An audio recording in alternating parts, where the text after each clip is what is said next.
중국 최고의 엘리트로 불리던 MIT 유학생이 세계 여권 파워 순위 발표 순간 완전히 무너졌습니다. 중국은 왜 이렇게 낮죠? 라는 질문 앞에서 그는 말을 잇지 못했고 한국의 위상은 그에게 충격 그 자체였습니다. 자부심으로 가득했던 청년이 고백한 한 문장, 이제 한국은 경쟁자가 아닌 스승입니다. 지금 바로 그 눈물겨운 변화를 추적해 보겠습니다. 리지아오, 너가 정말 자랑스럽구나. 넌 중국의 미래야. 미국에 가서 중국의 위대함을 증명해야 한다.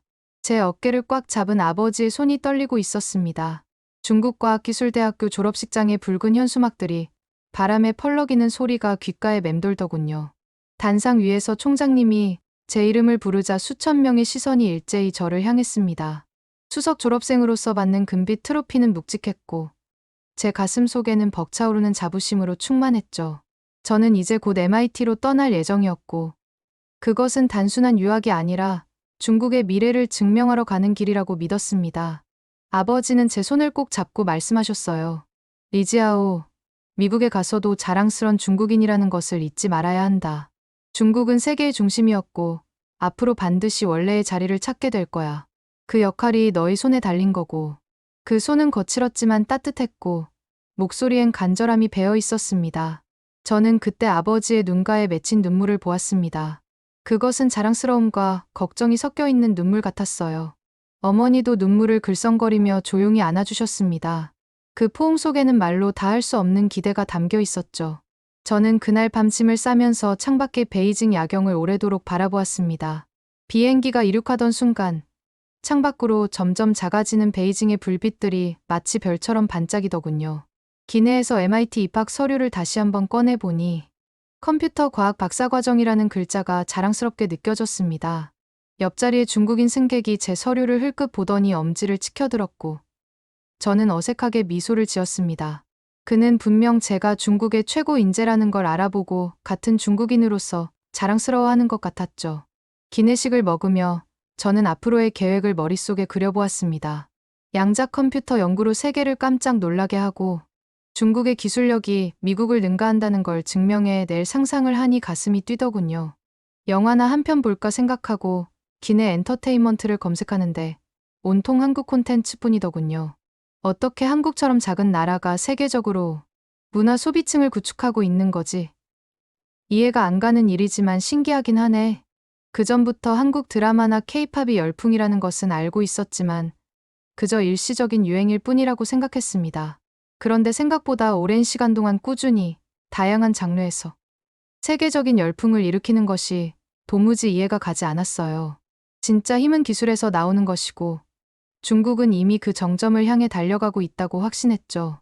장장 14시간의 비행 동안 저는 단 한 번도 제 믿음을 의심하지 않았습니다. 보스턴 로건 공항에 착륙했을 때 저는 새로운 세계를 정복할 준비가 되어 있다고 생각했어요. 입국 심사장에 들어서자마자 차가운 공기가 제 얼굴을 스쳤습니다. 수백 명의 사람들이 여러 줄로 나뉘어 서 있었는데 저는 외국인 입국 심사대로 향했죠. 그런데 안내 직원이 제 여권을 보더니 손짓으로 다른 줄을 가리키더군요. 그곳엔 이미 중국인들로 보이는 사람들이 긴 줄을 만들고 있었습니다. 제 앞에 있던 한 가족의 아버지가 한숨을 쉬며 시계를 보더니 벌써 2시간째 기다리고 있다고 중얼거리더군요. 저는 처음엔 그저 사람이 많아서 그런가 보다 했습니다. 하지만 옆줄을 보니 상황이 달랐죠. 한국 여권을 든 젊은이들이 웃으며 대화를 나누다가 어느새 자동 입국 심사대로 향하더군요. 그들이 여권을 스캔하고 지문을 찍는 데 걸린 시간은 정말 10초도 되지 않았습니다. 저는 그 모습을 멍하니 바라보면서 한없이 기다리고 있었죠. 3시간이 지나고 드디어 제 차례가 왔습니다. 심사관의 표정은 이미 굳어 있었죠. 그는 제 여권을 받아들더니 컴퓨터 화면을 번갈아 보며 무언가를 타이핑하기 시작했어요. 갑자기 그가 고개를 들어 저를 쳐다보며 물었습니다. 그 목소리엔 의심이 가득했고 마치 제가 범죄자라도 되는 것처럼 느껴지더군요. 서류를 하나하나 꺼내 보이라고 했고 MIT 입학 허가서도 믿지 못하겠다는 듯 꼼꼼히 살펴보았습니다. 별실로 안내되어 들어간 작은 방엔 형광등 불빛만이 차갑게 내리쬐고 있었죠. 거기서 저는 노트북을 열어 보이고 휴대폰을 확인받고 연구 계획서를 설명해야 했습니다. 심사관은 계속해서 같은 질문을 반복했고 제가 뭔가 숨기고 있다고 확신하는 듯 했죠. 7시간이 지나서야 겨우 입국 도장을 받을 수 있었지만 저는 이미 지쳐 있었어요. MIT 기숙사에 도착했을 때는 해가 져서 캠퍼스가 어둠에 잠겨 있었습니다. 무거운 캐리어를 끌고 방으로 들어가니 룸메이트로 보이는 금발의 여학생이 환하게 웃으며 인사를 건네더군요. 반가워. 나는 케이틀린이야. 나도 방금 도착했거든. 평소에 한류에 관심이 아주 많은데 룸메이트가 되어서 너무 기뻐. 아마도 저를 한국인으로 오해한 것 같았어요. 기숙사는 3명이 거실을 함께 사용하는 구조로 되어 있었는데 한국인이 1명 포함되어 있었거든요. 케이틀린은 그때부터 갑자기 한국말로 이야기하기 시작했습니다. 저는 당황해서 어떻게 반응해야 할지 몰랐죠. 케이틀린의 침대 한쪽 벽엔 BTS 포스터가 가득했고 책상 위엔 한국 드라마 DVD들이 쌓여 있었습니다. 그때 한국인 친구가 들어왔어요. 다들 왔구나. 난 일찍 도착해서 저녁 식사를 하고 산책도 다녀왔는데 그새 와 있었네. 반가워. 난 한국에서 온 이지은이라고 해. 미국인인 케이틀린은 한국 친구를 보더니 더욱 신나서 한국 케이팝에 대해 한국말로 이야기하기 시작했어요. 알아들을 수는 없었지만 그 열정이 너무나 진심이어서 놀라웠죠. 저는 속으로 이해할 수 없었지만 겉으로는 미소를 지어 보였습니다. 그날 밤 침대에 누워서도 케이틀린의 그 반짝이는 눈빛이 자꾸만 떠올랐어요. 도대체 한국이 뭐가 그리 대단하다고 미국 학생들까지 이렇게 열광하는 걸까요? 다음 날 아침, 지도 교수님을 처음 만나러 갔을 때의 긴장감이 아직도 생생합니다. 교수님의 연구실은 최첨단 장비들로 가득했고 벽면엔 수많은 상장과 논문들이 걸려 있었죠. 하지만 교수님이 저를 보는 눈빛엔 뭔가 조심스러움이 묻어 있었습니다. 그는 조용히 문을 닫고는 낮은 목소리로 말하기 시작했어요. 중국 학생들은 특정 프로젝트에 참여할 수 없다는 규정이 있다는 설명이었습니다. 국방부와 연관된 연구나 민감한 기술 개발엔 접근조차 할 수 없다는 거였죠.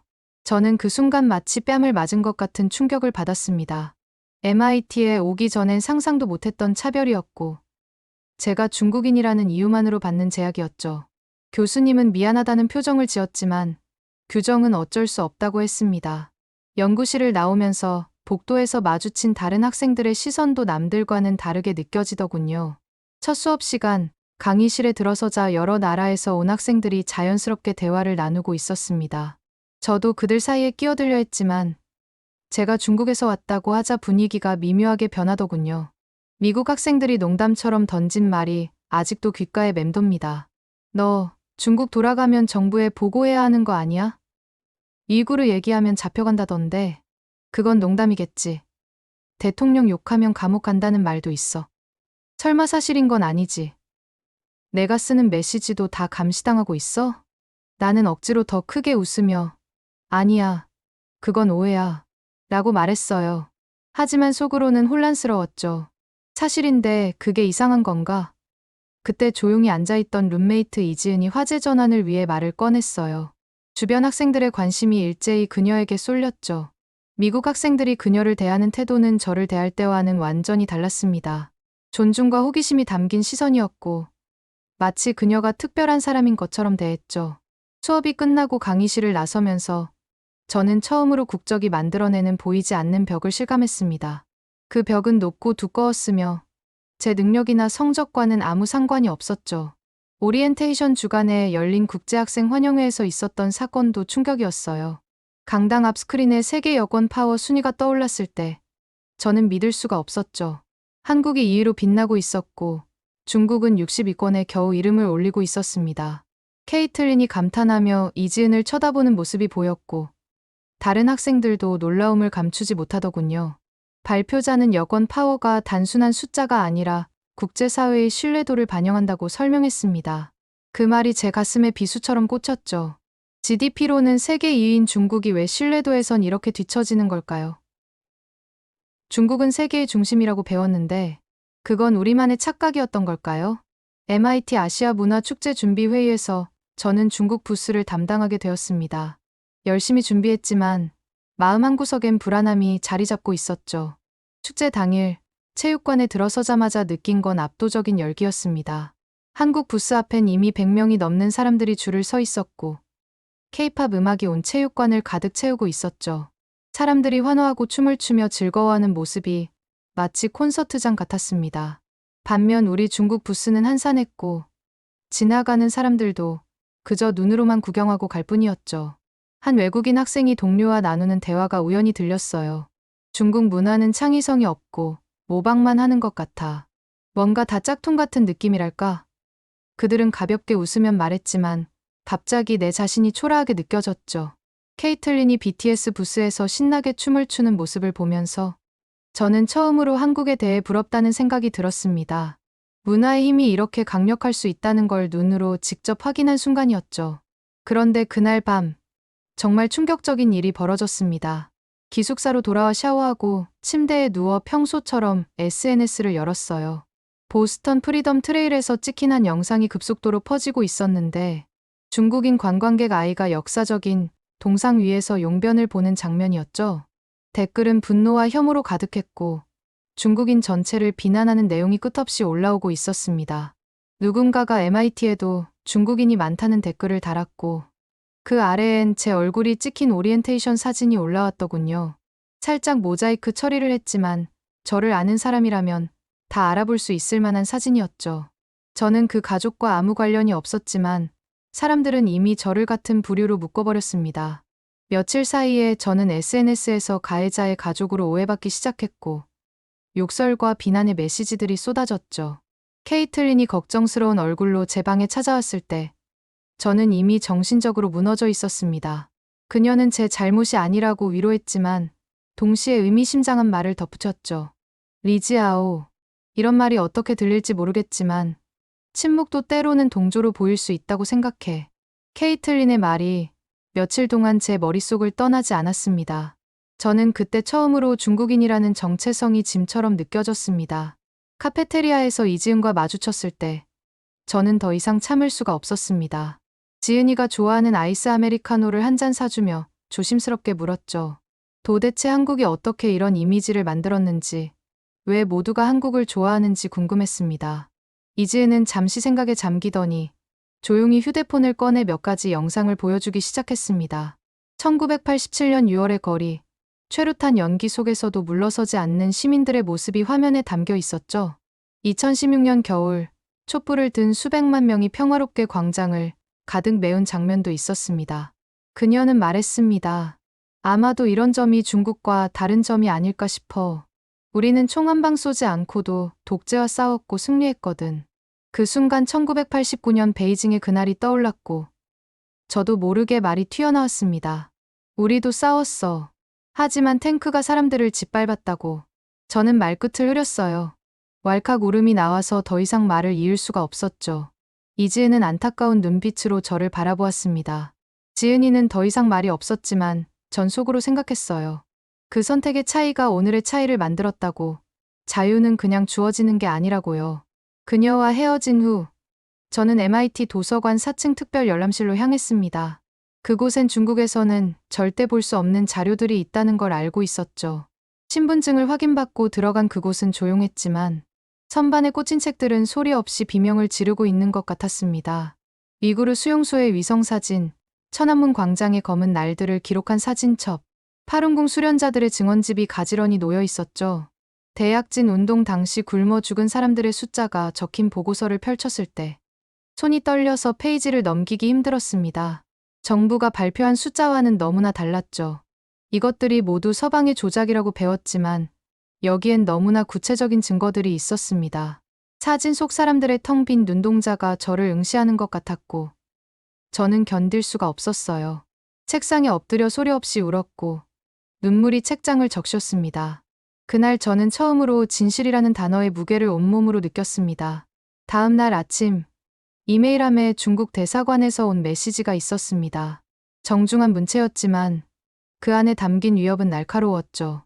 국가의 명예를 훼손하는 행동을 하면 가족들에게 불이익이 있을 수 있다는 내용이었습니다.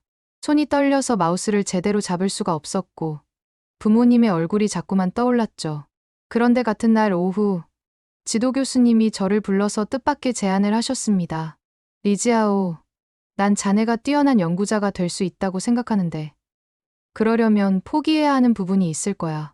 그분의 눈빛은 진심이었고 저를 한 사람의 연구자로 존중하고 있다는 게 느껴졌습니다. 저녁에 케이틀린과 이지은이 제 손을 잡으며 용기를 북돋워 주었어요. 저는 갈림길에 서 있다는 걸 알았습니다. 조국과 진실 사이에서 선택해야 하는 순간이 온 거죠. 밤새 뒤척이며 고민했고 드디어 결단을 내렸습니다. 며칠 후 MIT 컴퓨터과학과 정기 세미나가 열렸습니다. 제 발표 차례가 되었을 때 심장 소리가 귀에 들리는 듯 크게 느껴졌고 손은 미세하게 떨리고 있었어요. 제 연구 주제는 빅데이터 분석과 정보 투명성에 관한 것이었는데 교수님은 실제 사례를 포함하라고 권하셨죠. 발표를 시작하면서 저는 각국 정부의 공식 통계와 실제 데이터의 차이를 분석한 그래프를 띄웠습니다. 그중엔 중국의 경제 성장률과 실제 전력 소비량의 괴리, 그리고 역사적 사건들의 사망자 수 불일치도 포함되어 있었죠. 저는 떨리는 목소리로 말했습니다. 과학자로서 우리는 데이터의 진실성을 추구해야 합니다. 어떤 권력이나 정치적 힘도 데이터를 조작해서는 안 되죠. 청중석에 있던 몇몇 중국인 유학생들의 표정이 굳어지는 게 보였지만 저는 발표를 계속했습니다. 케이틀린과 이지은은 격려의 눈빛을 보내주었고 지도 교수님은 고개를 끄덕이며 메모를 하고 계셨죠. 발표가 끝나자 한 교수님이 손을 들고 질문했습니다. 이런 분석이 개인적으로 위험할 수 있다는 걸 알고 있냐고요. 저는 잠시 침묵했다가 대답했습니다. 알고 있습니다. 그래도 과학자의 책임은 진실을 말하는 것이니까요. 세미나가 끝난 직후 한 중국인 동료가 저를 복도로 불러내 격앙된 목소리로 말했습니다. 리지아오, 도대체 지금 너가 무슨 짓을 한 건지 알고나 있는 거야? 이런 발표가 우리 모두를 위험에 빠뜨린다고 왜 굳이 중국을 언급한 거지? 저는 고개를 들 수 없었어요. 하지만 놀랍게도 다른 중국인 학생이 조용히 다가와 속삭였습니다. 용기 있는 발표였어. 나도 알고 있지만 말할 수 없었던 것들이었거든. 그날 오후 제 발표 영상이 MIT 내부 포럼에 올라갔고 많은 교수와 학생들이 학문의 자유를 지지하는 댓글을 달았습니다. 학과장님이 저를 따로 부르셔서 말씀하셨죠. MIT는 진실을 추구하는 연구자를 보호할 것이라고요. 며칠 후 예상했던 일이 일어났습니다. 제 이메일에 중국 영사관에서 보낸 또 다른 경고가 도착했고 부모님께도 압력이 가해지고 있다는 소식을 들었죠. 하지만 이번엔 달랐습니다. MIT 법무팀이 즉시 개입했고 저는 더 이상 혼자가 아니었습니다. 그날 밤 저는 망명 신청서를 작성하기 시작했고 MIT가 모든 법적 지원을 약속했습니다. 그리고 떨리는 손으로 부모님께 전화를 걸었습니다. 신호음이 길게 이어지다가 아버지의 목소리가 들렸지만 그 목소리는 얼음처럼 차가웠죠. 제가 무슨 일이 있었는지 설명하려 했지만 아버지는 듣지도 않으셨습니다. 어머니의 흐느끼는 소리가 뒤에서 들렸지만 아버지는 단호하게 말씀하셨죠. 리지아오, 넌 이제 더 이상 우리의 자랑이 아니다. 다시는 연락하지 말아라. 저는 아무 대답도 할 수 없었습니다.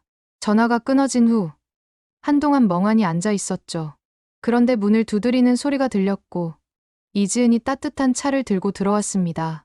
그녀는 말없이 제 옆에 앉아 있다가 말했어요. 리지아오, 주말에 우리 가족들이랑 저녁 식사하지 않을래? 우리 부모님이 보스턴 근교에 살고 계시는데 너를 꼭 초대하고 싶으시대. 저는 그 따뜻한 배려에 눈물이 났지만 꾹 참았습니다.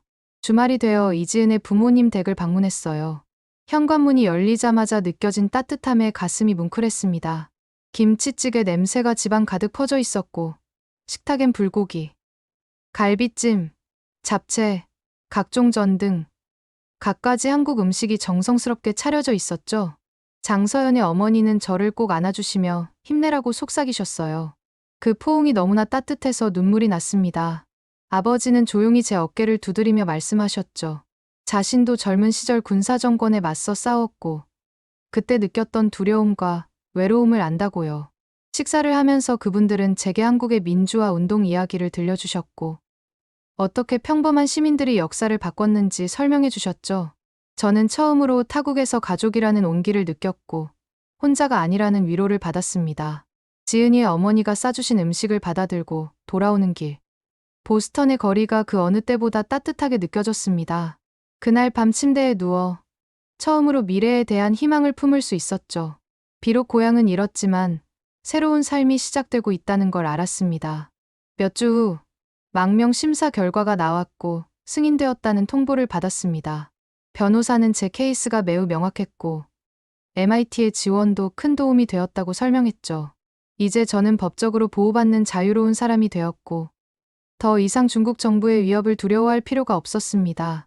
케이틀린은 제 손을 꼭 잡고 울면서 축하해 주었어요. 리지아오, 이제 진짜 너로 살아갈 수 있게 된 걸 축하해. MIT 컴퓨터과학과에서는 제 연구 프로젝트를 정식으로 승인했고 충분한 연구비도 지원하기로 했습니다. 놀랍게도 다른 중국인 유학생들 중 일부가 조용히 다가와 용기 있는 선택이었다고 격려해 주었어요. 그들도 마음속으로는 같은 생각을 하고 있었지만 가족 때문에 침묵할 수밖에 없다고 했습니다. 저는 중국의 진실을 알리는 다큐멘터리 프로젝트를 시작하기로 했죠. MIT 미디어랩에서도 기술 지원을 약속했고 여러 교수님들이 자문을 맡아주시기로 했습니다. 그 프로젝트의 이름은 침묵의 벽을 넘어서로 정했습니다. 마지막 촬영을 마친 날, 저는 혼자 찰스 강변으로 나갔습니다. 석양이 강물을 황금빛으로 물들이고 있었고 저 멀리 보스턴 스카이라인이 아름답게 펼쳐져 있었죠. 주머니에서 오래전에 적어둔 메모지를 꺼냈습니다. 거기엔 아버지가 제게 했던 말이 적혀 있었어요.